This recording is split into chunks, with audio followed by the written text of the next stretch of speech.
क्या करें, हम लोग शुरू कर दें?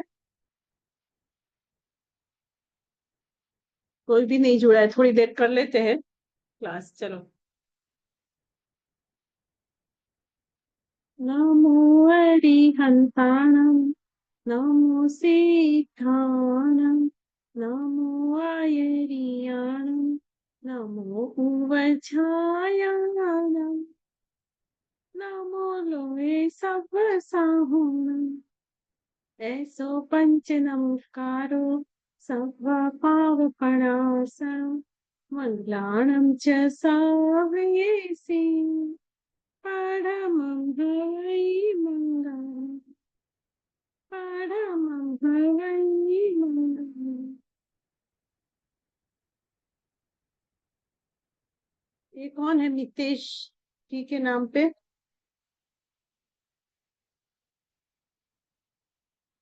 हाँ हाँ, जय जिनेन्द्र। आप लोग को स्क्रीन शेयर हो रही है? हाँ, हो रहे हैं मैडम।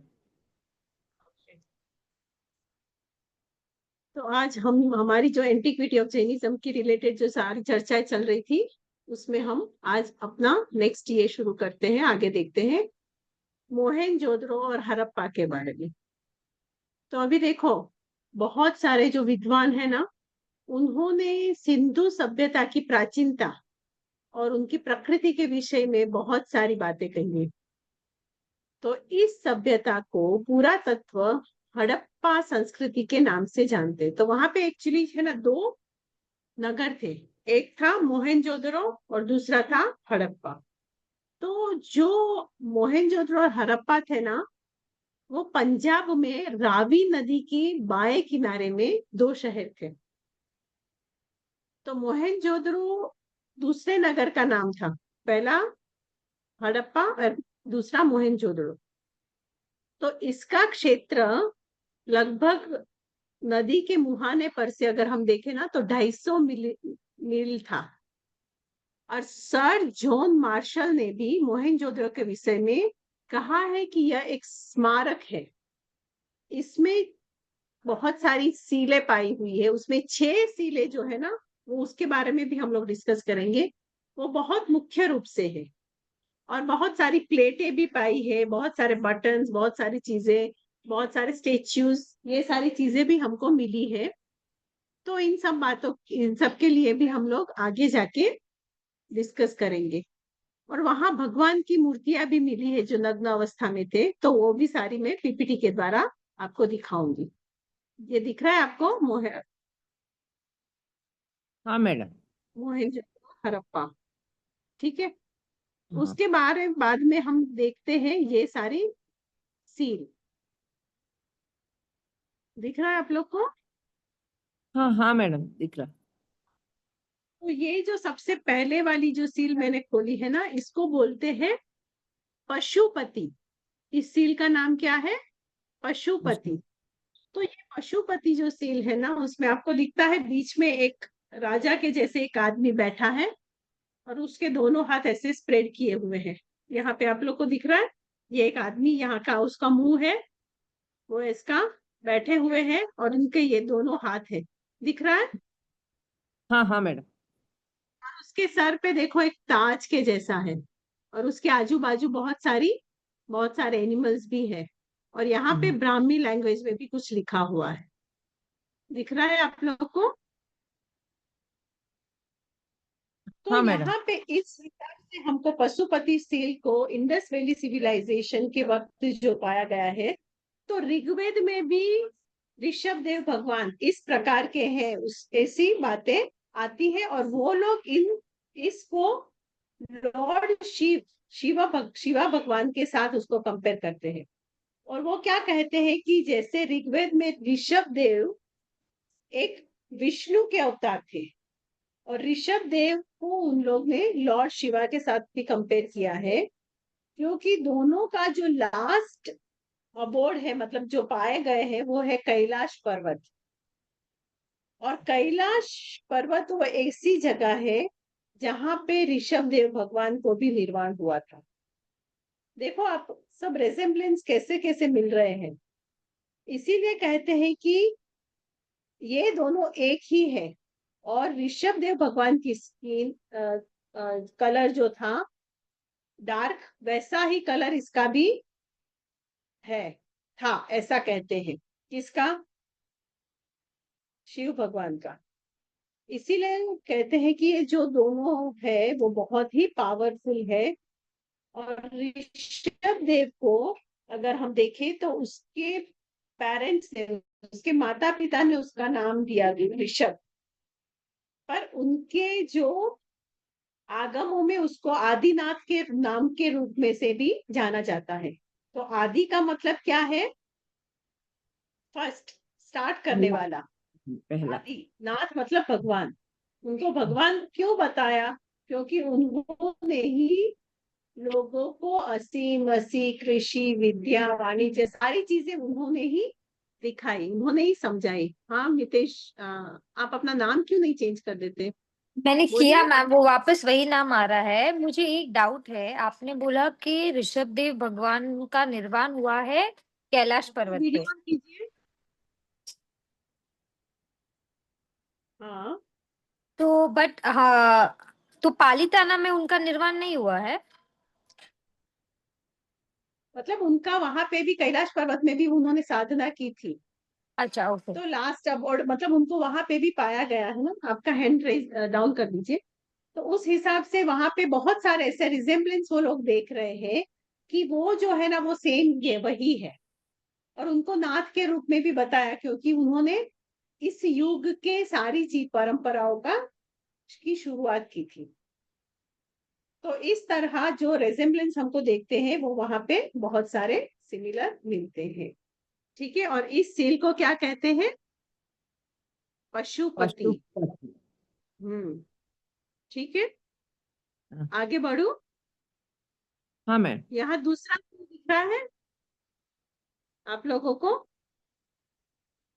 यहाँ पे एक यूनिकॉर्न करके जो एनिमल है उसका चित्र है, दिख रहा है आपको? हाँ हाँ मैम। और यहाँ पे ऊपर जो ब्राह्मी लिपि में लिखा हुआ है वो अगर देखे तो जिनेश्वर, उसका बारे में जब अफर्म किया था, मतलब कि उसको जब डाइफर कर रहे थे कि ये क्या लिखा हुआ है, तो उन हिस्टोरियंस ने देखा कि ये जो लिखा हुआ है वो है जिनेश्वर।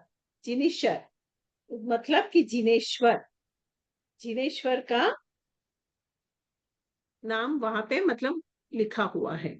तो वो भी प्रूव करता है कि जैनिज्म उस समय भी बहुत प्रचलित था।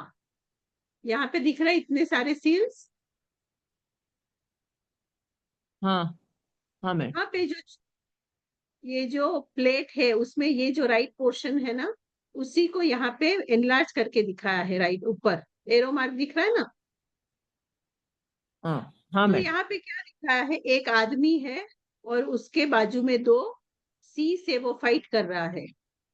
तो वो दो सी मतलब क्या है? दो एनिमल, वाइल्ड एनिमल उसको अटैक कर रहे हैं। वो कौन है? राग और द्वेष। हाँ। अगर जीव राग और द्वेष को हटाएगा तो ही वो वितराग दशा को प्राप्त कर सकता है ना, तो ही वो मुक्त हो सकता है। तो इस प्रकार बहुत सारे अलग अलग प्रकार के ऐसे सील भी यहाँ पे मिले हैं। उसके बाद यहाँ देखो, आपको एक खड्डा जैसा दिख रहा है, डीप, जिसके अंदर एक स्केलेटन दिख रहा है। देखो ये पांव, ये हाथ, ये बॉडी पूरा दिख रहा है। और भी एनलार्ज करो, अभी दिख रहा है? यस हाँ मैम। मैडम दिख रहा है। हाँ, हाँ दिख रहा दिख रहा है। मेडिटेशन ध्यान की अवस्था में कोई मुनि बैठा हो है। गुफा में, उसके बाद उसका पूरा शरीर जब वो हो जाता है, मेल्ट हो जाता है, स्केलेटन ऐसा रह जाता है, तो वो भी क्या है? 2700 साल पुराना एक योगी की समाधि है जो इंडस वैली आर्कियोलॉजिकल साइट पे मिला था।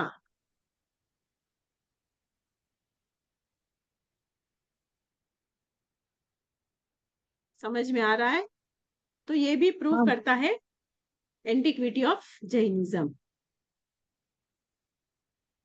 उसके बाद ये पिक्चर में देखो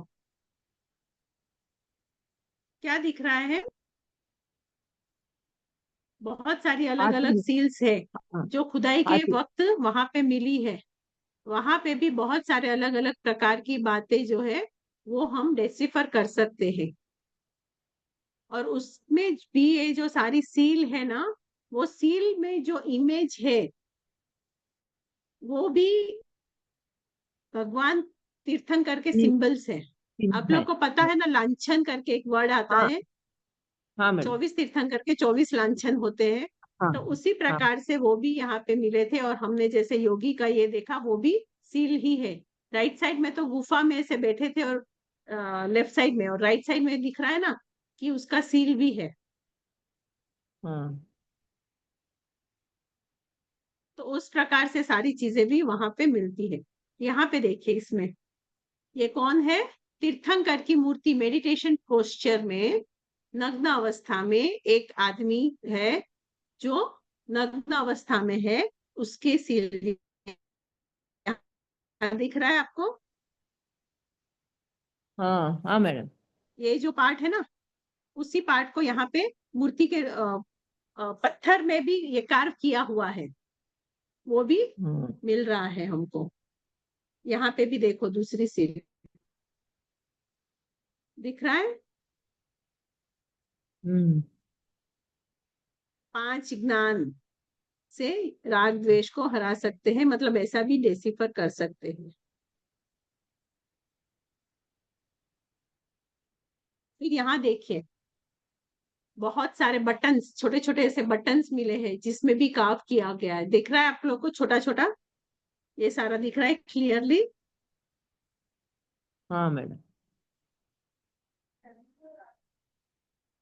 इसमें भी उसमें भी लांछन है। फिर यहाँ पे देखिए, हाँ, अलग अलग एनिमल्स के जो है ना हाँ।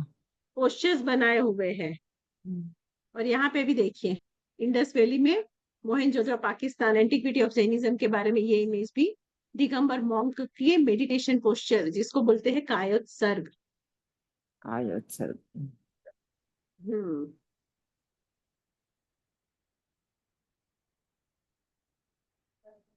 उसके अलावा हमको शिलालेख भी मिलते हैं, गुफाएं भी है। ये अजंता एलोरा की जो गुफाएं है ना, वहां पे भी आप देखोगे तो ये सारी चीजें मिलती है। तो यहाँ शिलालेखों में क्या मिल रहा है उसके बारे में हम थोड़ा डिस्कस कर लेते हैं, ठीक है। हम्म। शिलालेख है, स्तूप है, विद्वानों ने जो कहा है वो सारी चीजों के बारे में हम थोड़ा डिस्कस कर ले। भारतीय विद्वान जो है, फॉरेन के विद्वान जो है, उन्होंने। तो अभी शिलालेख की बात करें तो वहां पे क्या कहते हैं कि इतिहास का ये भी एक बहुत ही स्थापित्य तथ्य है। वो बहुत स्ट्रॉन्ग वे में हम लोग उसको भी प्रूफ के रूप में दे सकते हैं। तो प्राचीन बिहार और उसकी जो सीमाओं के आसपास के जो शासक थे, या तो जैन धर्म के संरक्षक थे या उसके अनुयायी, जैन धर्म की रक्षा करते थे, नहीं तो उसको फॉलो करते थे। लिच्छवी गणतंत्र का शासक था, उनका नाम था चेतक। वो जैन था, तथा उसकी जो बहन थी, एक परंपरा के हिसाब से वो उसकी एक बहन थी और एक परंपरा के हिसाब से कहते हैं कि वो उनकी पुत्री थी। उसका विवाह सिद्धार्थ के साथ हुआ। और वो सिद्धार्थ कौन थे, जिसके महावीर साल जन्म हुआ। तो इस प्रकार नंद मुनि ने, उसके बाद दूसरे रेफरेंस देखेंगे तो वहां आएगा कि नंद राज्यवंश के कुछ राजा भी थे ना, वो भी जैन थे।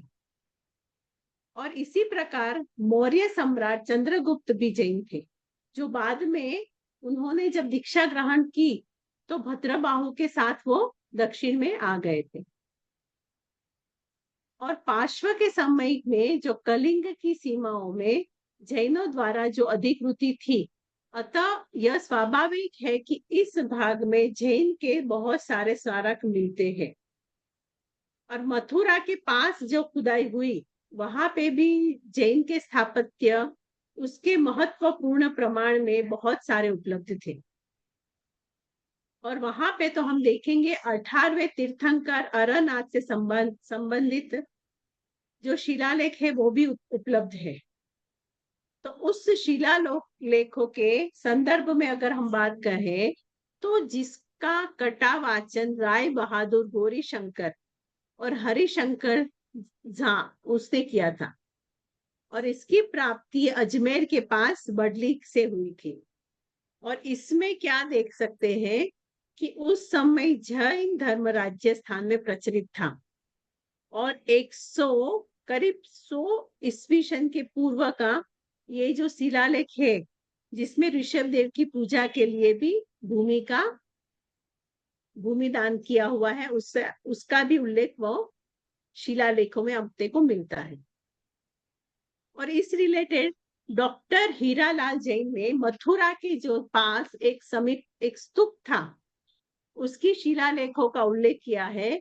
उसमें उन्होंने क्या कहा है कि एक नृत्यकार की पत्नी फल्गु यश ने अरिहंत की पूजा की थी। फल्गु यश उन्होंने क्या किया था, अरिहंत की पूजा की थी और इसका आयगपट्ट का निर्माण कराया था। और विश्लेषण के स्मिथ का कहते हैं कि इसके आधार पर जो शिलालेख है ना उसकी लिपि भी अपने को मिलती है। फिर सुमेरु चंद्र दिवाकर ने उदयगिरी पर्वत पर लिखे गए हाथी गुफा में उसके जो शिलालेख है ना उस पे ये उल्लेख लिखा हुआ था। और यह शिलालेख जो मिलती है ना वो अपभ्रंश में लिखी हुई है और इसमें जैन धर्म की प्राचीनता पर मूल्यवान प्रकाश डाला हुआ है। और इसका प्रारंभ जो हुआ है ना उसमें प्रारंभ में क्या लिखा है तो नवकार महामंत्र उसमें लिखा हुआ है। उसके बाद कहते हैं कि बहुत सारे अरिहंतों की सिद्धों को भी उन्होंने वहां नमस्कार करते हुए लिखा हुआ है।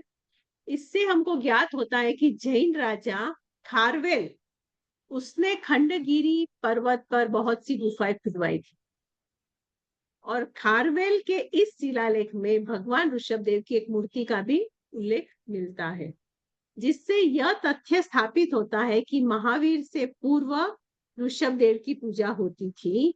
और ऐसा ऐतिहासिक वर्णन इस बात की पुष्टि करता है कि ऋषभदेव जैन तीर्थंकर थे। समझ में आया? हाँ मैडम, हाँ मैडम, दिख रहा है आपको? हाँ ये मोहनजोदड़ो, ये देखो पार्श्वनाथ भगवान का मंदिर भी है, इसके बारे में भी खजुराहो में है।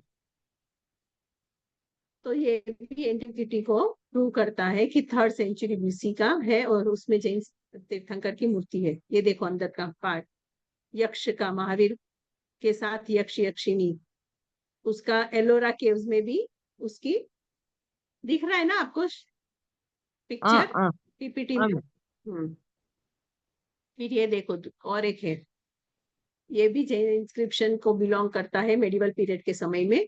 वो कौन से है, चिक्कमंगलूर डिस्ट्रिक्ट में, बसदी कलशा। तो ये यहाँ पे भी हम लोग को बहुत पुरानी चीजें के रूप में ये भी मिलता है। फिर ये भी देखो पूरा डेमोलिश हो गया, पूरा अभी टूट फूट के गया है, वहां पे अभी कुछ भी नहीं है। पर फिर भी यहाँ पे पहले मुगलों ने जब यहाँ पे चढ़ाई की थी ना तो बहुत सारे मूर्तियां, बहुत सारी चीजें, बहुत सारी अपने आगम वो सारे उन्होंने नष्ट कर दिए थे और मंदिर भी बहुत नष्ट कर दिए थे। तो आज हमारे पास वो मंदिर तो नहीं है पर उसके जगह पे ये इस तरह उन्होंने तोड़ फोड़ के रखा हुआ है। ये देखो ऐसे पट्ट भी मिलते थे, ये कंकाली टीका मथुरा में, उसमें भी तीर्थंकर, 4 तीर्थंकर के बारे में यहाँ दिखाया, अरिष्टनेमी, पार्श्वनाथ, महावीर स्वामी और ऋषभदेव, उनका भी यहाँ पे हमको ऐसे कंकाली टीला में भी मिलते हैं। ये देखो ये भी दिख रहा है आपको, यहाँ पे भी समवसरण है, भगवान देशना दे रहे हैं और सारे लोग अपने अपने सुन रहे हैं भगवान की देशना। दिख रहा है आपको क्लियर? दिखा?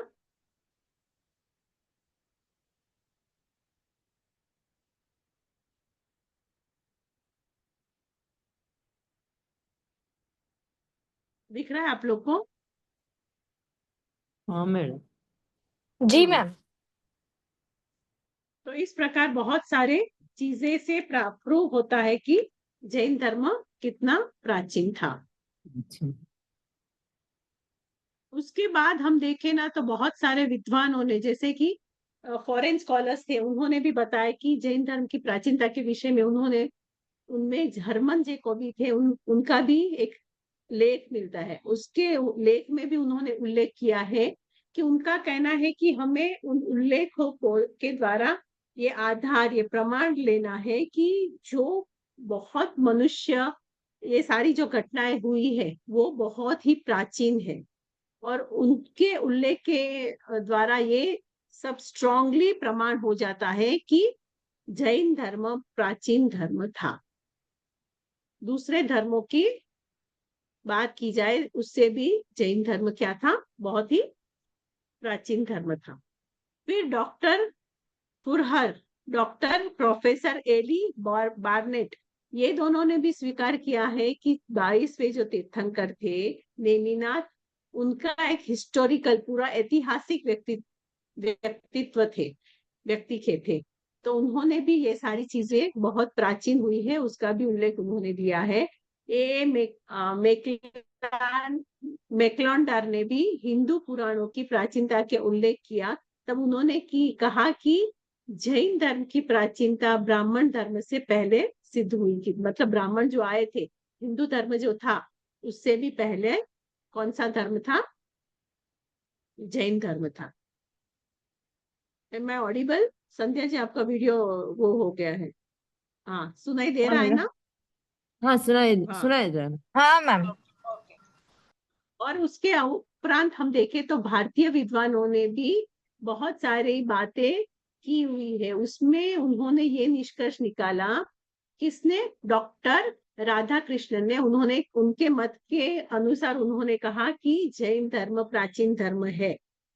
प्रोफेसर ए चक्रवर्ती ने भी कहा कि वैदिक साहित्य के विभिन्न स्तरों में जो कोई भी विकास हुआ उसका निष्पक्ष रूप से अध्ययन करने पर हमें इस तथ्य को प्रकट करना होगा कि विचारों के दो समांतर विकास जो हुए थे, एक अहिंसा के सिद्धांत पर कठोरता से जोर देना और दूसरा जो यज्ञ है कि इसके नियमों पर बल देता है। तो वहां पे ऋषभ देव ने अहिंसा का प्रचार किया था, उसी का सिद्धांत उसने स्ट्रांगली फॉलो किया था, और यह बताया था कि आर्यों के भारत में आने से पहले का है, और अपने समय की प्रचलित प्रचलित जो उन्होंने संस्कृति कही उसमें उन्होंने कहा कि जैन धर्म इन यज्ञों के धर्म से भी प्राचीन है। जैन धर्म के इतिहास पर प्रोफेसर हीरालाल ने अपना मत दिया है। उन्होंने अपनी धर्म की प्राचीनता के द्वारा कहा कि पहले जो तीर्थंकर थे वो ऋषभ देव थे, जिसका उल्लेख उन्होंने विष्णु और भागवत पुराणों में भी है। मतलब जो कोई हो गया उसके बाद ही तो उसकी बात आती है ना, तो मतलब कि जो भागवत में पुराण में जो बात आई है तो उसका मतलब ये उनसे भी पहले थे, और वो बहुत प्राचीन काल में हुए। और प्रारंभिक ब्राह्मण साहित्य में उन धर्मों के चिन्ह भी हमें बहुत सारे मिले, जो अभी हमने सारे देखे, बहुत सारे चिन्ह भी। तो उन्होंने कहा कि जो कठोरता से वैद्य की प्रामाणिक का विरोध करते हैं और पशु बलि इन सारी संस्था के विरोध है, वो थे जैन परंपरा। और जैन परंपरा के अनुसार महाभारत युद्ध के समय इस धर्म का नेतृत्व जो हुआ था वो किनसे हुआ था, नेमिनाथ भगवान, जो कि कृष्ण भगवान के साथ के समय में हुए थे। तो इस वंश श्री कृष्ण से भी संबंधित है, क्योंकि वो दोनों कजिन्स थे ना। तो 22वें तीर्थंकर उनको माना गया है। इस प्रकार 23वें तीर्थंकर पार्श्वनाथ भी थे, उनका भी उल्लेख हुआ है। और डॉक्टर A.N. उपाध्याय ने प्राकृत और जैन विद्वानों के अपूर्व जो विद्वान थे, उन्होंने भी इस सारी बातों का समर्थन किया है। तो व्यवहारिक दृष्टिकोण को ग्रहण करने से ऋषभदेव, नेमिनाथ, पार्श्वनाथ, महावीर स्वामी, इनके बहुत सारी चीजें हमको मिलती है। इट प्रूव्स कि Jainism was an ancient religion. तो इसके बाद जो ऋषभ देव के बारे में भी जो बात हुई है, तो इस प्रकार बहुत सारे भारतीय विद्वान ने भी इस बात का समर्थन किया है। वहां और एक विद्वान थे जिसका नाम था डॉक्टर विद्याभूषण। उन्होंने क्या कहा है कि जैन धर्म की स्वयं प्रतीति सृष्टि के प्रारंभ में हुई थी। मुझे उन्होंने ये लिखा है कि मुझे यह निश्चय करने में कोई भी संदेह नहीं है कि जैन दर्शन वेदांत से अधिक पूर्ववर्ती है, मतलब वेदांत के पहले आया हुआ है। और doctor Jyoti Prasad Jain, doctor S Basur, उन्होंने भी ये कहा है कि ऋषभदेव सबसे पहले लेखन कला के आविष्कार किया था। ब्रह्म विद्या के प्रचार के लिए उन्होंने ब्राह्मी लिपि का भी आविष्कार किया था। ब्राह्मी लिपि अभी जो हमने देखी ना सारे सील्स में ऊपर जिनेश्वर लिखा हुआ था, तो वो सारी भी उन्होंने ही आविष्कार किया था ऋषभदेव ने। और यही कारण है कि 8वें अवतार के रूप में वो जाने गए। उनका नाम मरुदेवी से हुआ, जो कि भारत के राजा नाभि राया की रानी थे। तो भागवत में जो 22 अवतारों के बारे में है, उसमें ऋषभदेव को 8वां अवतार भी दिया गया है। तो इस बात का उल्लेख भी उन्होंने किया। तो इस प्रकार कहते हैं कि जैन धर्म की प्राचीनता को स्पष्ट करते हुए कहा है कि ये उनकी सहमति के साथ हुआ है कि हिंदू धर्म जितना पुराना है उससे भी जैन धर्म ज्यादा पुराना है। और इसके साथ और भी थोड़े रेफरेंसेस है जज के और ये सारी चीजों के, तो उनका भी उल्लेख थोड़े थोड़े शॉर्ट में मैंने अपने नोट्स में भी दिया है। और ये जो अभी हमने एंटीक्विटी के बारे में जितना भी पढ़ा स्टार्टिंग से लेके अभी तक, तो आज हमारे एंटीक्विटी रिलेटेड 3 क्लासेस हो गए। तो वो सारे फर्स्ट सेकंड और थर्ड जो भी सारी चीजें हम लोग ने डिस्कस की है, वो हिंदी और इंग्लिश लैंग्वेज दोनों में नोट्स के रूप में मैं आप लोग को शेयर कर दूंगी। जो भी हमने क्लास में डिस्कस किया, तो उसके बेस पे आप अपने पूरे नोट्स और आंसर बना सकते हैं। और उसी को उसके कौन कौन से क्वेश्चन आएंगे वो भी क्वेश्चन बैंक के रूप में मैं बाद में आप लोग को शेयर कर दूंगी। ठीक है, तो इसका निष्कर्ष क्या हुआ कि आधुनिक शोध जो करने वाले विद्वान के द्वारा उन्होंने जो सावधानी के साथ जो सारे विचार किए, जो सारे खोज किए, उनके स्वरूप उनको क्या मिला कि विद्वान ने इस तार्किक निश्चयता का निष्करण किया कि जैन धर्म एक मौलिक धर्म है और जो कि आर्य के पूर्व काल के प्रारंभिक समय की कल्पना तक भी पहुंच जाते, मतलब उसी की कल्पना भी नहीं करे, उससे भी बहुत पुराना है। तो वे प्रतिमाएं, जो मोहरे, जो हड़प्पा और मोहनजोदड़ो में जो सारी बातें पाई गई, इस बात को प्रकट करते हैं कि यहाँ पर ऋषभदेव और उनका चिन्ह वृषभ यानी कि बुल, उसका भी हमको सारी सील्स मिले हैं। इस प्रकार प्रथम तीर्थंकर की मूर्ति वृषभ चिन्ह के साथ भी पाई हुई है।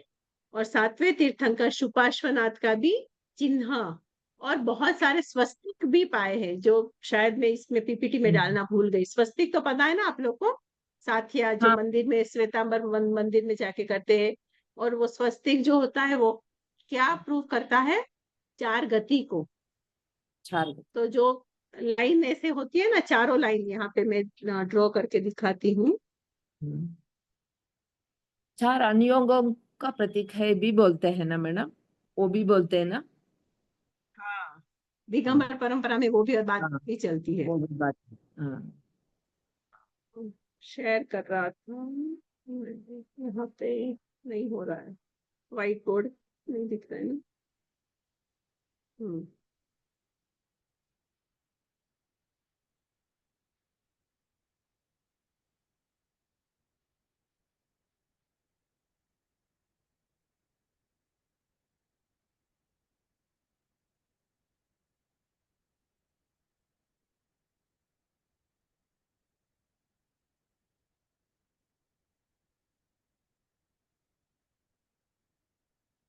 पता नहीं हो रहा है। तो देखो ऐसे होता है ना स्वस्तिक,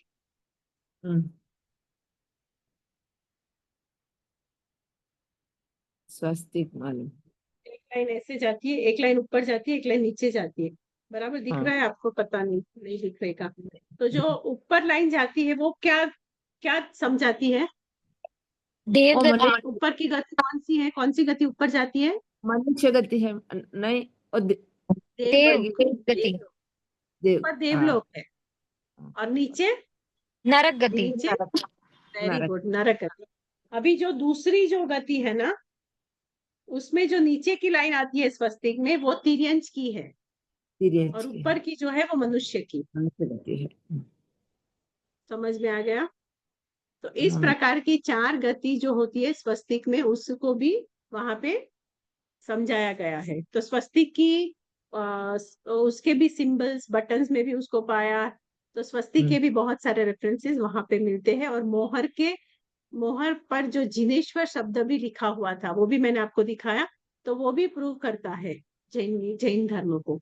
इसीलिए जैन कहते हैं कि जैन धर्म की प्रामाणिकता को नहीं मानता है तो उसके मौलिक सिद्धांत वैदिक परंपरा के सिद्धांत से जो भिन्न है उसको तो समझते हैं, तो वो जैन धर्म को मानते ही है। और जो ऋग्वेद में, यजुर्वेद में जो बातें हुई है उसमें प्रथम तीर्थंकर ऋषभ और 7वें तीर्थंकर सुपार्श्व, उन हाँ, दोनों के बात में भी अलग अलग चीजें मिलती है। और 22वें तीर्थंकर नेमिनाथ का भी उल्लेख बहुत ही डिटेल में हम लोग को बहुत सारी जगह पे मिलता है। और यह वेद के पूर्व का धर्म है जो भारत में आर्यों के आगमन से पूर्व ही फल फूल रहा था। तो this proves the antiquity of Jainism. Clear है?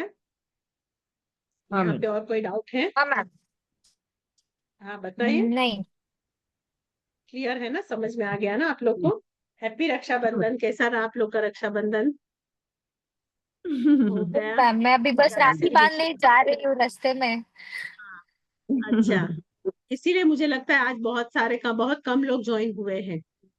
पर मैम बट मुझे डाउट है, पहले आपने वो जो लोग बता देते तो हम लोग कुछ टाइमिंग चेंज कर देते या पोस्टपोन कर देते नहीं क्लास। मैडम, पहले क्लास में मैडम के क्लास में सभी लोग आए थे, 7 लोग हाँ थे। अच्छा, तो अभी क्यों नहीं ज्वाइन हुए? नहीं ये पता टाइम नहीं। शायद वो थोड़ा बाहर निकलने का वो सब हो गया होगा, राखी है ना, तो हाँ, उसके हिसाब हाँ, से हाँ, बात बाद का टाइम ऐसे हो गया हो। कोई बात मैम नहीं। मुझे एक डाउट है। तो ये क्लास यहाँ पे जो हमारी जो चर्चा एंटिक्विटी ऑफ जैनिज्म रिलेटेड थी तो वहां पे खत्म होती है। इसके बाद हम हाँ, नेक्स्ट, हाँ बोलिए। मैम आपका मुझे हैंड एक रेस डाउट किया है, है। आपने जो टाइम टेबल भेजा है ना उसमें सैटरडे 11:30 को एक क्लास है और फिर वो 2 मेरी to। क्लास हाँ वो बट मेरी अभी क्लास एक 10:30 को एक क्लास हुई थी ना सुबह में। हाँ, वो हाँ, वो अभी एक दिन उनकी के क्लास लिए। जो 3 o'clock की थी ना, वो ओके ओके 10:30 को अब से हो जाएगी। और अब ओके बाद ओके। में जो तृप्ति मैम की क्लास होती है वो 2 बजे होती है, प्राकृत की। तो आज तो अभी प्राकृत का अभी स्टार्ट नहीं हुआ है, नेक्स्ट वीक से ही वो शुरू करेंगे। तो आज ऐसे भी फंक्शन है तो सब लोग बिजी है, तो आज के लिए बस यही खत्म कर देते हैं। दो ओके मैम। क्लास इसीलिए वो सुबह ले लिया तो दोपहर के बाद सब फ्री हो जाए करके, दोपहर को ओके कहीं आना जाना हो तो इसीलिए वो सुबह। और उनको हर हर एवरी सैटरडे 10:30 वो टाइम टेबल चेंज करके वापस भेज देंगे। एक बार तृप्ति मैम आ जाएंगे ना वापस, उनका भी पूछ के फाइनल दूसरा टाइम टेबल हम भेज देंगे। ओके हाँ ठीक मैम। है? और थैंक यू मैम। 11:30 का तो मेरा ही क्लास था। 11:30 का तो जो मेरा क्लास था वो ही था। Yes Monday, yes Tuesday, yes ma'am. Wednesday और सैटरडे 4 दिन मेरा रहेगा हिस्ट्री का क्लास। Yes ma'am. ठीक है? हाँ। जी। तो अभी हमारा थैंक यू ये मैम। टॉपिक खत्म हुआ, पहला टॉपिक। अभी मंडे से हम अपना दूसरा टॉपिक शुरू करेंगे काल चक्र के बारे में। तो कुछ पढ़ के आना है तो आप लोग पढ़ के आ सकते हैं, नहीं तो काल हम लोग चक्र। क्लास में इन डेप्थ में डिटेल में हम लोग हाँ। डिस्कस करेंगे। ठीक है? मैडम, मैडम किताबें रहते हैं मैडम, ये क्लासेस का किताब रहता है मैडम? किताब तो बहुत सारी है जो मैंने रेफरेंस में बोली थी ना आपके। जैन हाँ, मौलिक हाँ, इतिहास है, सागा है, आप कोई भी किताब यूज कर सकते हैं। ऐसे कोई कोई भी प्रिस्क्राइब किताब। सिलेबस नहीं है कि हाँ, इसी में से हाँ, आपको पढ़ना है, ऐसा नहीं है। हाँ, कोई हाँ, भी किताब आप यूज कर सकते हो। ठीक है मैडम, ठीक क्योंकि ये एमए है ना, तो ऐसा है। नहीं हाँ, होता है कि स्कूल के जैसे कोई आपका प्रिस्क्राइब्ड स्टडी मटेरियल या बुक मिलता है, ऐसा नहीं होता है। हाँ, आपको जहां से भी हाँ, रेफरेंस लेना है ले सकते हो। पर फिर भी हम हाँ, आपको नोट्स और आपको रेफरेंसेस की किताबें भी दे देंगे। आपको ठीक है। जिसमें कंफर्टेबल हो, जो आपके पास अवेलेबल हो, ऑनलाइन जो अवेलेबल हो, आप कोई भी यूज कर सकते हो। हाँ, ठीक है? चलो, हाँ, जय ठीक है। जिनेन्द्र, मंडे मिलते हैं। Bye bye. हाँ, जय जय मैम, थैंक यू। जय जय जिनेन्द्र। जिनेन्द्र, बाय।